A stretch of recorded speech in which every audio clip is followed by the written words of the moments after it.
Hello everyone, welcome to another video. Took a little bit of time off. We've gone through this election cycle and it's still not over. I didn't know how to respond to it.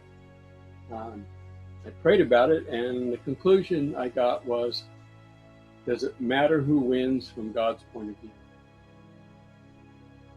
If He's got a plan for this country, He's going to make the plan happen, and whoever gets elected is going to be the one that's going to be carrying it out. Whether they do it reluctantly or willingly, that's up to God. So I'm not worried about it. What I am doing now is I'm thinking about where I would like to be. We didn't get a summer vacation, really. We couldn't go anywhere. So on Facebook anyway, I started posting some pictures of me with different backgrounds showing where I'd like to be, and I put a background of a seashore behind me, probably where I'd like to be right now. Of course, not anywhere near the hurricane. Right now, I think we're tied with the 2005 record for hurricanes or tropical storms or whatever. There's still another one coming. And in 2005, the last one I think was in December. We're gonna have a couple more possibly before November is over. So the world is definitely changing. You need to buckle your seatbelt and make sure you're paying attention to the road because it might get a little bumpy. We know that God is going to come for us at some point, but we don't know when. We don't know how far into this. Jesus talked about birth pains. Well, those can get pretty severe. Just ask any woman. We may not like those. We don't know how far they're going to go. We know that our two political parties have different directions to take us. And I'm not going to get into too much of that. We're not going to know for a while, it looks like. I mean, even though they've claimed it, that's just the media doing this because the states that are in question haven't certified their votes yet. You can't claim a state until they certify their votes. So, anyhow, politics. Don't like it, have to live with it. Anyhow, I'm going to read a few scriptures today, kind of help us out to get through this. The key to all this is trust. Do we trust God?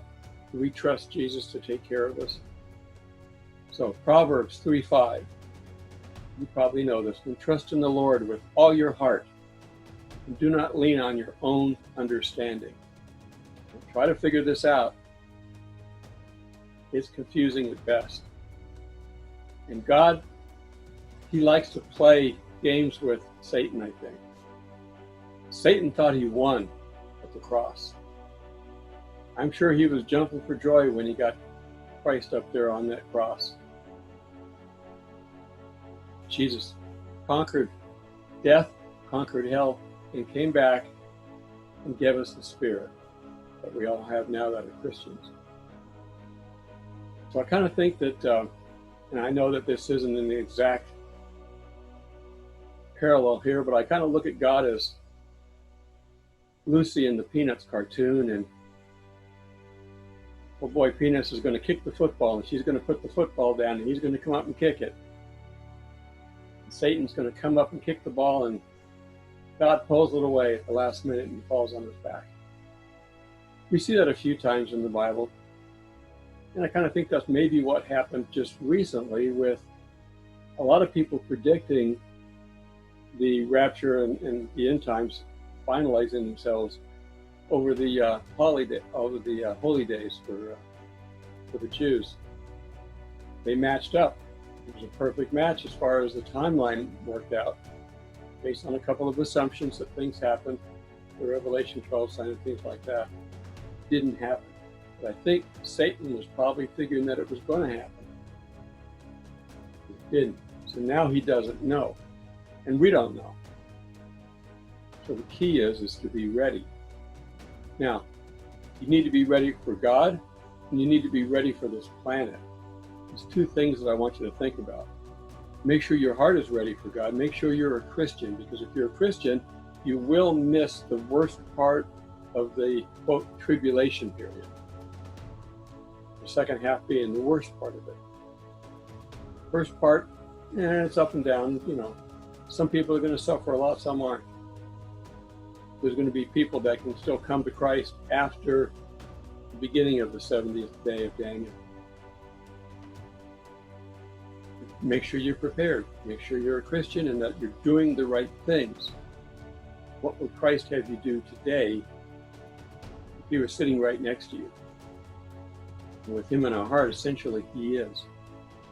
The next thing I want you to think about is to start thinking from the point of view of being a prepper, being prepared. We know that we've got some more to do with this COVID virus. We've also got some financial issues that we're still working out. Not everybody's back to work. We're getting back, but that could end if we do another lockdown. We also know that the government is spending more money than they've got. And that's going to come back to roost at some point in time. Inflation may go up. Gas is in a good space right now. We can afford it. It's actually, they're making money on it. They're buying it very cheap and they're selling it at a medium range for us. They could lower the price if they wanted to, but they're making money on it. If we got into a bad state, they could drop it more if they needed to. The food prices, in the Bible it talks about in the end times food prices being very expensive. And I can see that if every government spends a lot of money trying to bail their country out, that all that debt's going to come back at some point. And that causes inflation. Everybody should have, as a general business rule, at least a month worth of money in the bank. Hard to do nowadays, but a goal. You should have a month or two of food. Now, certain foods don't keep that long, I understand that, but dry goods have rice and beans and the staples that our grandparents may have lived off of during the Depression. You're going to need some things that you can make a quick meal out of just what's in the cupboard, because you may not be able to get it at the market. Or if it is at the market, it may be too expensive. They're talking about shortages of toilet paper again. Why? Because they can, I think. Some of this is going on just to kind of shake us around a little bit. But you don't know which part you're going to be in. And we know that when it gets to the time of the Antichrist, you're not going to be able to buy food without the mark. You're not going to be able to buy anything. So start stockpiling as best you can. You could have done this last year, but most people probably didn't think about it because we weren't in too bad shape. Who expected this? And that's the key to being prepared, is you don't wait until you expect it. You prepare ahead of time. So if you've got any opportunity to put anything away right now, do it. If you don't need to spend that big money on something right now, I'd hold off on it. If you need something for work or whatever, if you need new shoes, clothes, whatever, those are essentials, get them. New car? Maybe not, unless you've got plenty of extra money.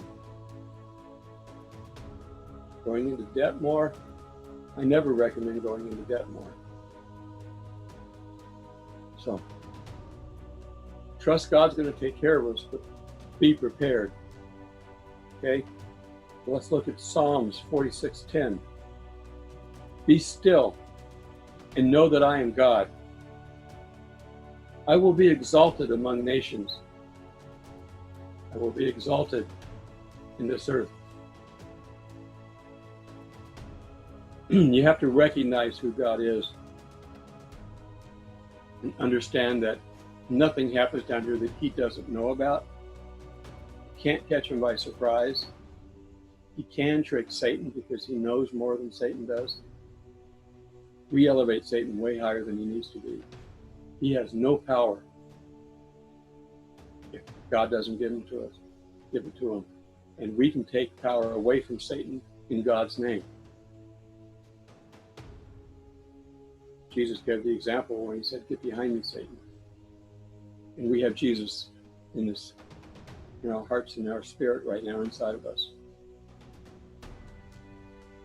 You got to be connected to God properly to do that. You can't be sinning and do that, because that connection is not there, and God's not going to get the message. So make sure you're right with God before you even attempt that. And his disciples tried to cast out demons and got beat up by the demons because they weren't ready. They hadn't prayed and fasted enough. So be prepared. We use that a lot. Joshua 1:9. Have I not commanded you? Be strong and courageous.